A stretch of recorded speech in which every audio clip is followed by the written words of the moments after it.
Coming back to something I talked about earlier today, it's about 3:45 p.m. West Coast time on Thursday. Earlier today, the Wall Street Journal reported that there were inscriptions found on ammunition left by Charlie Kirk's shooter that espoused transgender and anti-fascism ideologies.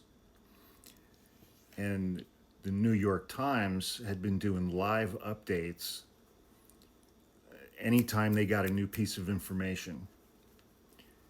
And that first part was like a memo or an email or something that was circulating within the ATF, the Agency Alcohol, Tobacco, and Firearms. They're participating in the investigation. And of course, right-wing media personalities took that and ran with it because it said transgender. The shooter must be trans. And very shortly after they did that, the New York Times, it was Glenn Thrush and another reporter, they said, yes, there's this piece of information. However, another law enforcement official who is closer to the investigation says that's not consistent with like a summary of the evidence found at the scene. It's not consistent with any of the other information that we have. And it's something that was likely misread or misinterpreted, basically saying that's not true. And finally, this afternoon, the Wall Street Journal retracted that original story. And how much coverage do you think that retraction is going to get?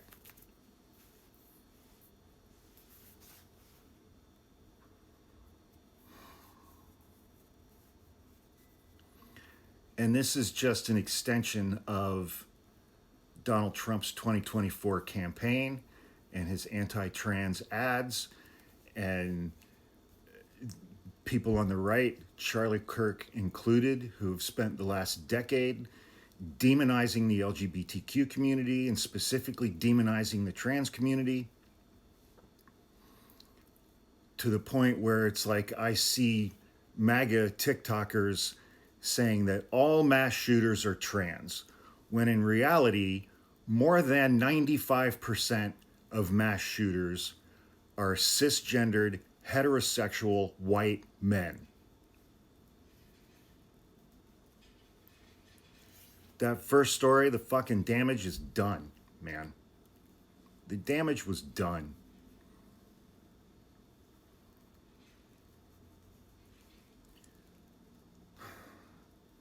Their retraction's not going to get any,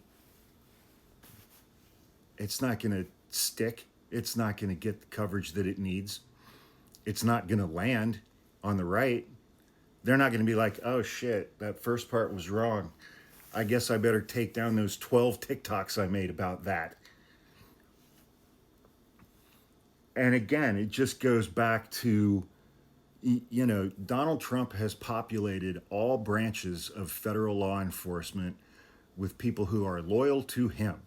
He has not populated federal law enforcement with people who are competent. Kash Patel, Pam Bondi, fucking Tulsi Gabbard, Pete Hegseth, they have spent the last 8 months driving out almost everyone in these agencies who is competent because they're not sufficiently loyal to Donald Trump. And I'm going to do a separate video about this. I printed out this complaint yesterday. Several former senior FBI, executive level FBI personnel who were illegally fired from the FBI by Kash Patel and Emil when he was number 2 at DOJ. Now he's a federal judge. He's a federal appellate judge for life.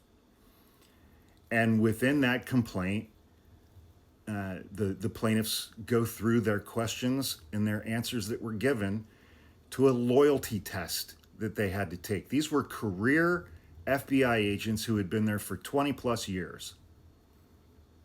Questions like, when did you start supporting Donald Trump? Who did you vote for in the last election? What are your feelings on DEI?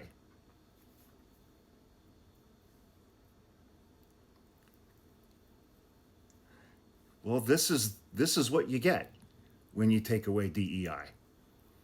You get an investigation that is fucked up from top to bottom, from start to finish, leaking information about transgender ideology etched in bullet casings, only to have to withdraw that story before the end of that same day. But that story's already out there. The damage has already been done.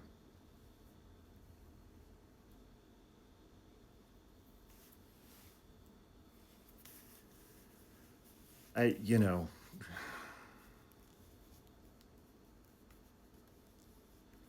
innocent people are going to get hurt because of how they're doing this investigation.